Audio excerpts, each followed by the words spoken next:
El pasaje de hoy es 1 Pedro 1, versículos 18 al 25. Leamos juntos. Sabiendo que fuisteis rescatados de vuestra vana manera de vivir, la cual recibisteis de vuestros padres, no con cosas corruptibles, como oro o plata, sino con la sangre preciosa de Cristo, como de un cordero sin mancha y sin contaminación, ya destinado desde antes de la fundación del mundo, pero manifestado en los postreros tiempos por amor de vosotros, y mediante el cual creéis en Dios, quien le resucitó de los muertos, y le ha dado gloria, para que vuestra fe y esperanza sean en Dios. Habiendo purificado vuestras almas por la obediencia a la verdad, mediante el Espíritu, para el amor fraternal no fingido, amaos unos a otros entrañablemente, de corazón puro, siendo renacidos, no de simiente corruptible, sino de incorruptible, por la palabra de Dios que vive y permanece para siempre. Porque toda carne es como hierba, y toda la gloria del hombre como flor de la hierba. La hierba se seca, y la flor se cae. Mas la palabra del Señor permanece para siempre, y esta es la palabra que por el Evangelio os ha sido anunciada. Amén. Cuando yo era adolescente, había una pregunta pesada que me sacudía profundamente. Creo que casi todos los que están aquí la han escuchado al menos una vez. Era esta: si Dios tomara mi vida ahora mismo, si Dios recogiera ahora mi vida, mi aliento, ¿tendría yo la certeza de poder ir al cielo? ¿Cómo responderían ustedes a esta pregunta?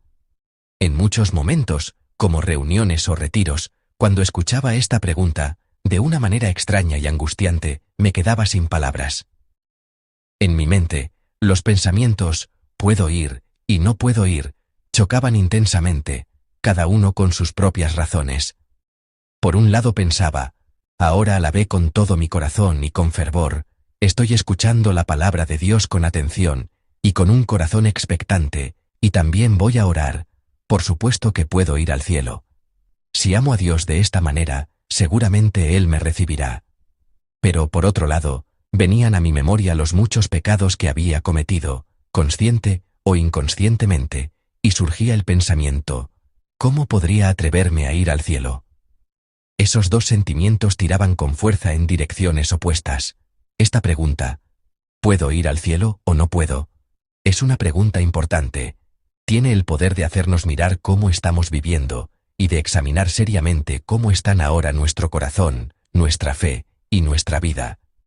Pero si no tenemos cuidado, también puede convertirse en una pregunta que nos lleva a ponernos una calificación a nosotros mismos sobre nuestro estado actual de fe, y según esa calificación, decidir si entraremos al cielo, es decir, si hemos sido salvos, no delante de Dios, sino según nuestro propio juicio.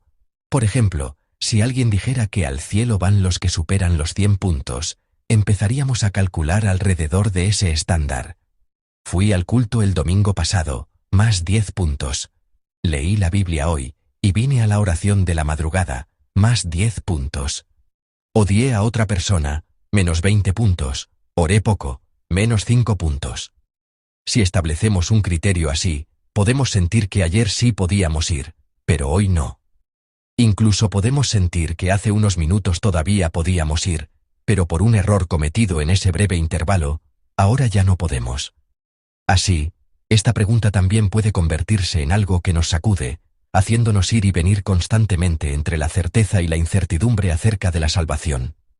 Decidir si soy salvo o no según mis acciones y mi propio juicio, a la luz de la palabra que Dios ha dejado escrita en toda la Escritura, incluyendo el pasaje de hoy, jamás puede llamarse una fe correcta ni una fe saludable.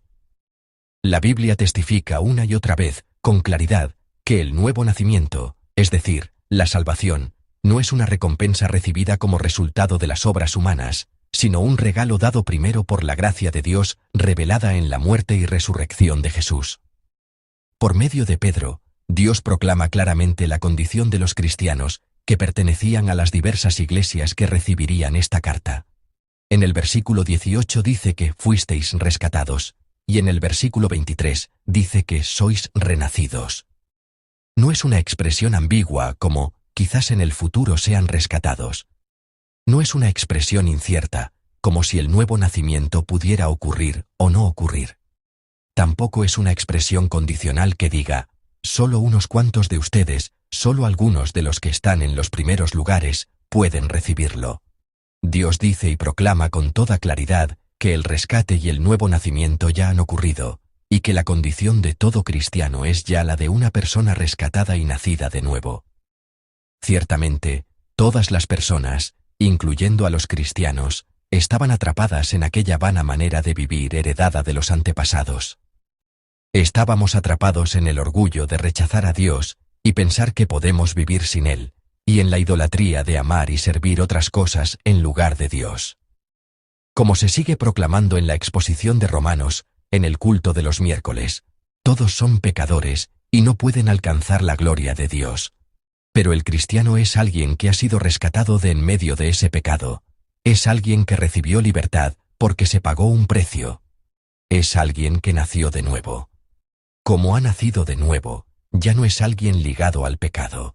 El cristiano es aquel que ha sido liberado de la vana manera de vivir y del pecado, aquel que se ha vuelto a Dios. Entonces, ¿cómo puede ocurrir este cambio asombroso, esta enorme reversión? Pedro lo confiesa así. Leamos juntos los versículos 18 y 19. Sabiendo que fuisteis rescatados de vuestra vana manera de vivir, la cual recibisteis de vuestros padres, no con cosas corruptibles, como oro o plata, ni nueve, sino con la sangre preciosa de Cristo, como de un cordero sin mancha y sin contaminación. Amén. Pedro dice que todo esto no ocurrió por medio de algo que se corrompe o desaparece, como la plata o el oro. Él testifica claramente que el perdón y la salvación de Dios ocurrieron no por algún mérito humano, sino únicamente por la sangre de Jesucristo, el Cordero que cargó en nuestro lugar el pecado del mundo. Y los versículos 20 y 21 muestran con mucha claridad lo que nosotros, los cristianos, creemos y confesamos. Jesús, el Hijo de Dios y una de las tres personas de Dios, es aquel que estaba con Dios y con el Espíritu Santo desde antes de la creación del mundo, desde la eternidad. Cuando Dios creó el mundo por medio de su palabra, Jesús colaboró con gozo. Y cuando el ser humano escogió el pecado y la desobediencia, quebrando la belleza y el orden de la creación, Jesús obedeció la voluntad de Dios, quien decidió salvar al mundo del pecado. Con humildad vino a esta tierra en cuerpo humano, y obedeciendo hasta la muerte, pagó en la cruz, una vez y por completo, el precio de todos los pecados en nuestro lugar. Dios no dejó a Jesús en la muerte, sino que lo trasladó nuevamente a la vida, y lo sentó a su diestra en los cielos, dándole autoridad para gobernar el mundo como verdadero rey, con justicia, paz y amor. Jesús resucitado llega a ser el mediador entre Dios y las personas. Él llega a ser el único camino que guía al ser humano para que pueda ser hijo de Dios y disfrutar esa vida nueva y eterna de caminar con Dios y servirle. Solo cuando creemos en Jesús y en nada más, como el Cristo, es decir, como Salvador del mundo y de nosotros mismos, podemos disfrutar plena y verdaderamente la fe y la esperanza que nos permiten llamar Padre a Dios. Quien cree en Jesús ya es una persona rescatada, nacida de nuevo, salva, alguien que disfruta la vida eterna. La salvación no se da o se retira según mis acciones. La confirmación segura de que, en Jesucristo, soy eternamente un hijo salvo de Dios, es precisamente la proclamación del Evangelio.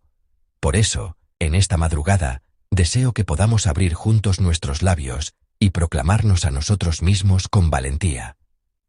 ¿Lo repetimos juntos? Por la obra de Jesucristo, soy un hijo de Dios nacido de nuevo. Amén.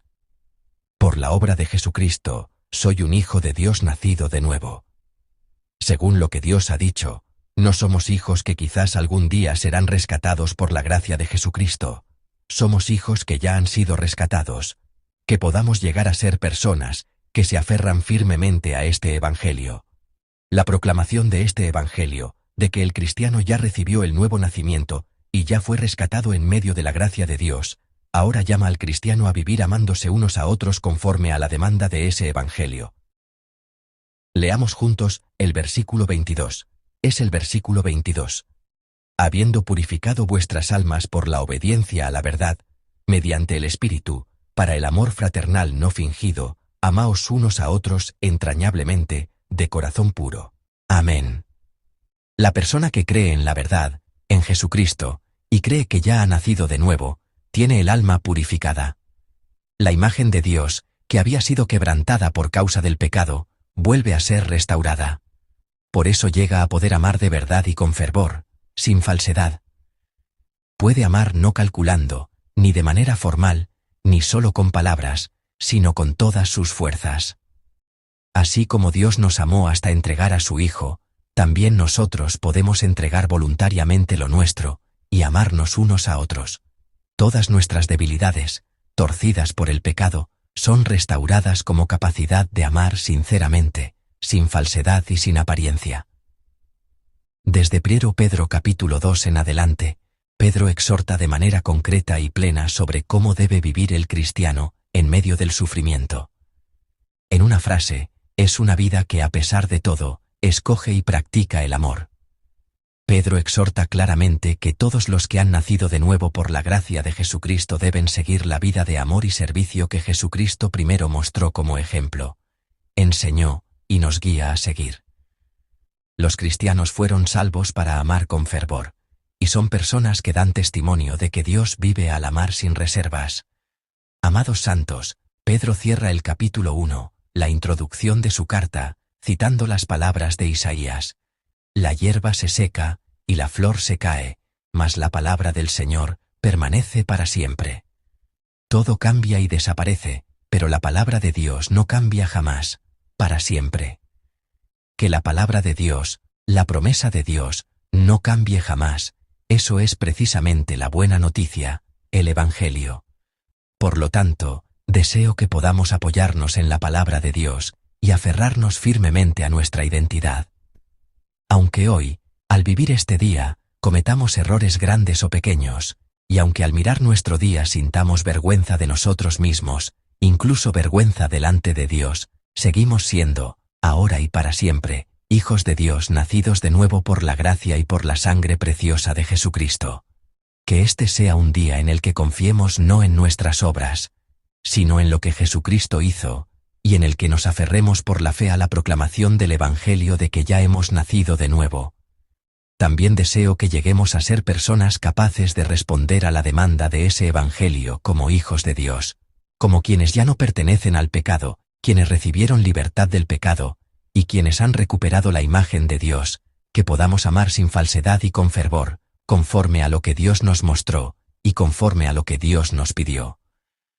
Los bendigo en el nombre del Señor, para que este día sea un día, en el que por medio de esa vida de amor, demos gloria a Dios, y lleguemos a ser testigos del Evangelio.